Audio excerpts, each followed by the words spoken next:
чечим кабыл алышыбыз керек да бардыгыбыз. Демек, мындай деген түшүнүктөрдү, баалуулуктарды өзүбүзгө камтып алышыбыз керек. Өзүбүздүн ичибиздеги өзгөрүш керек. Окуу вечеринкалардан жакшыраак. Окуу вечеринкалардан жакшыраак деген түшүнүктү алышыбыз керек. Турмуш куруу жана үй бүлө бойдокчулуктан артыгыраак деген түшүнүктү киргизишибиз керек. Эгерде пайдалуу иш, элдерге пайдалуу иш акчадан жакшыраак. Элдерге пайдалуу иш акчадан жакшыраак. Пайдасыз кийимдерди алгандан көрө китеп алган жакшыраак деген баалуулуктарыбызды ичибизден өзгөртүшүбүз керек. Мына ошондо өзгөрөбүз. Менин өзгөрүшүмө бир нерсе себеп болгондо, Москвада мигрант болуп, дворник болуп иштеп жүрөм. Эметке ар бирин көрсөтөт. Аладдин, вот это подбирай, вот это подбирай, вот это подбирай. Мага бирөө команда бергени вообще жакпайт. Муну ал, тигини ал, ошол жылы үйүбүздө карыз болуп калып, жарым үй алып, жарымы карыз болуп калып, ошентип барганмын да. Анан бир жолу магазинде грузчик болуп иштеп атам. Тигини бияка кой, моун тияка кой дейт Наташа деген орус аял. Азыр деле көздөрү көкмөк болуп эсимде турат. 9 жыл болуп калды бул окуяга. Анан мен албайм дедим. Кечке эле мен жумшай бербечи деп өзүнчө кыйын болбо деп албайм дедим. Анан келип артынан ящик менен башыма бир чапты элдин алдында. Кире беришти. Башыма бир чапты эле. Аябай жиним келди. Келип сөктүм жана жерде андачы. Сучка деп ошентип айткам да. Кечиресиздер. Аябай ушундай деп эметип сөгүп, ага кирип охранник менен урушуп, ошондо охранник менен урушуп, орустар менен урушуп, мен көзүмдөн жаш чыгып, бүгүндөн кийин мен дедим, Россияга келбейм, иштегени келбейм дедим. Келсем мен бул жака буларга акыл үйрөткөнү келем, же болбосом бул жака мен эмекке саякатчы катары болуп келедим деп өзүм ичимден ушундай нерсени кабыл алдым. Демек, адам баласы, бардыгыбызга ойлонушубуз үчүн Кудай Таала көп нерселерди берет экен да, ушундай окуялардан берет. Болгону адам баласыга баш керек, ойлонуш керек. Ошо бир аз ой жүгүрт, мышлениеңди жүгүрт. Ошондо бир пайда алсаң, сен чоң нерсе келип калат.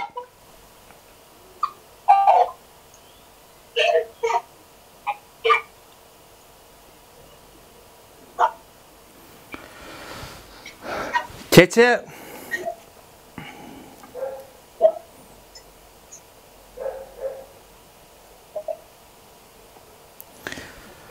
Куран окуп жатып дагы бир сонун аятка эметип болдум да, жазбасаңыздар болот. Инна шарра даваби индаллахи аллази суммун букмун аллазина ла яқинун. Алла Тааланын алдында эң жаман жандык, жазбасаңыздар болот. Алла Тааланын алдындагы эң жаман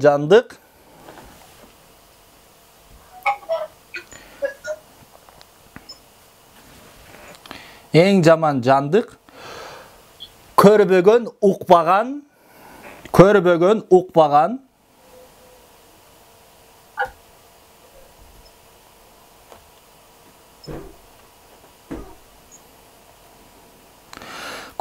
укпаган жана акылын иштетпеген. Демек, Кудай Тааланын алдында эң жаман жандык ушулар экен. Көрбөгөн дейт, акыйкатты көрбөгөн, ойлонбогон, бир нерсени көрсөң дагы ойлонбойсуң. Мында эмне бар экен, кандай сабак бар экен? Укпайсың бирөөнү, жакшы сабактарды укпайсың, акыйкатты укпайсың, жалаң эле жана приколдорду көрөсүң. Акылын иштетпеген. Ушундай жандыктар Кудай Тааланын алдында эң жаман экен. Демек, акылыбызды иштетишибиз керек. Пайгамбарыбыз да айткан, адамдын жүк түшө турган жайы бар. Машинанын жүк түшө турган жери кайсы? Машинаны эмне айландырат? Машинаны мотор айландырат. Адамды эмне айландырат? Адамды акыл айландырат. Адам өзүнүн акылы менен жашайт. Пайгамбарыбыз айткан, адамдын жүк түшө турган жери бул анын акылы. Демек, Кудай Таала ар бирибизге мүмкүнчүлүк берет экен да, ушундай ойлонушубуз керек. Бир мындай страдание бар го, страдание орусча айтканда, кыйналуу, ички кыйналуунун мындай эки тарабы болот да, кыйналуу, анан бул жагы ийгилик болот да. Кыйналдыңызбы? Демек, ушул нерседе мага бир нерсе бар деп ойлонуңуз. Мен кыйналып атам. Кудай Таала инна ма'ал усри юсра, чындыгында кыйынчылыктын артынан жеңилчилик бар деп Кудай Таала дагы убада берип атат. Демек, кыйналып аткан болсоңуз, мунун артында бир нерсе бар деп акылыбызды иштете турган болсок, ошол жеңилдикти алып калабыз. Эгерде акылыбызды иштетпей турган болсок, анда жанагы эле да. Жанагы эле жашообуз ошол. Демек, акылды иштетишибиз керек. Акыл. Эми дагы бир нерсе кыргызчада айтат өзүнүн өктүрү. Эптеп, септеп деген эмени ташташыбыз керек биз. Эптеп, септеп бир жумушту аткарабыз. Эптеп, септеп жашайбыз. Эптеп, септеп сабак кылабыз. Эптеп, септеп турмуш курабыз. Эптеп, септеп балалуу болобуз. Анан эптеп, септеп өлөбүз. Бул эмне? Эптеп, септеп дегенди коюш керек да. Мен да эмне үчүн, мисал үчүн эмени алыска койдук. Семинардын, тренингдин датасын алыска. Мен айттым, жакшына даярданайын. Кыргызча эптеп, септеп бирдемкени айтып, китепти ачып окуп берип койгон болбойт дедим. Демек, эптеп, септеп дегенди ташташыбыз керек. Эми Кудай Таала дагы айтып атат. Астагфиру билла, инналлаха ла югаййиру биқаумин ма хатта югаййиру би анфусихим. Кудай Таала эч качан адамдар өздөрүн өзгөртмөйүнчө, Кудай дагы аларды өзгөртпөйт дейт. Демек, алма-пыш озума түш, не пойдет. Надо что-то делать. Бир нерсе кылышыбыз керек, аткарышыбыз керек. Жалкоолугубузду ташташыбыз керек. Андан кийин, демек, биринчиси өзүбүзгө реалдуу баа беришибиз керек экен, өзүбүздүн реалдуу ордунубузду эметишибиз керек.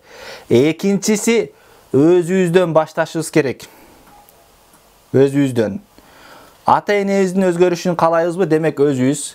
Жубайыбыздын башкача болушун каалайбызбы? Демек, биз өзүбүз башкача бололу. Анан, закон обмена деген бар. Жазып алсаңыздар болот. Закон обмена. Алмашуу мыйзамы.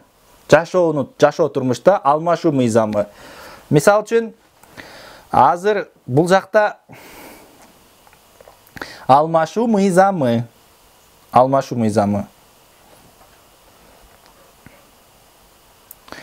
Мен бул жакта Арзыкан же Гүлжан деген эжеме жылмайдым.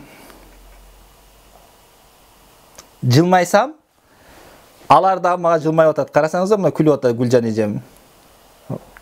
Демек, алмашып атабыз. Көрүңүздөр? Мен жылмай атам, ал да мага жылмай атат. Арзыкан эжеме жылмайсам, мага да жылмаят. Көрдүңүздөрбү? Жашоо ушундай.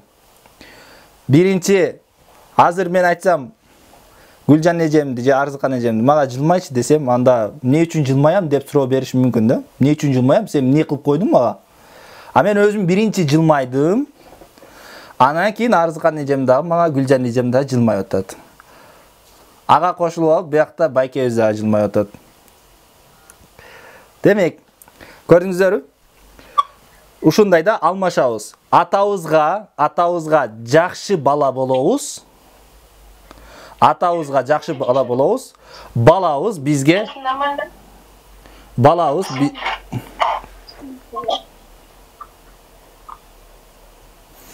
атабызга жакшы бала болобуз. Балабыз бизге эмне болот?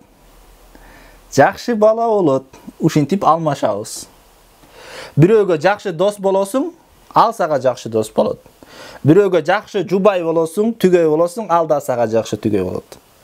Мына ушундай кылып алмашабыз. Алмашуу мыйзамы бар бул дүйнөдө. Бирөөнү бир чабып кетсеңиз, өч алайын деп жашайт. Кайра келип сизди чабат. Алмашат. Дүйнө ушундай, турмуш ушундай. Демек, эң биринчи өзүбүздөн баштайт экенбиз. Өзүбүздөн күтпөйлү. Айтат го, мен жашоодо өзгөрөт бекен деп күттүм, бирок жашоо менин өзгөрүшүмдү күткөн экен. Карып отуруп анан 50-ге келгенде аттың ай мен өзгөрбөй калыптым, мен өспөй калыптым деп өкүнгөндөн көрө, андан көрүп бүгүндөн баштап, өзүбүздөн баштап өсө баштайлы, өнүгө баштайлы. Андан кийин биринчиси демек өзүңүзгө реалдуу баа бериңиз, экинчиси өзүңүздөн баштаңыз, үчүнчүсү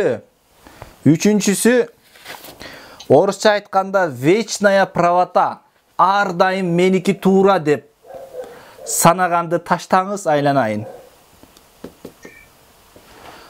Вечная правота орусчасы да, ар дайым меники туура.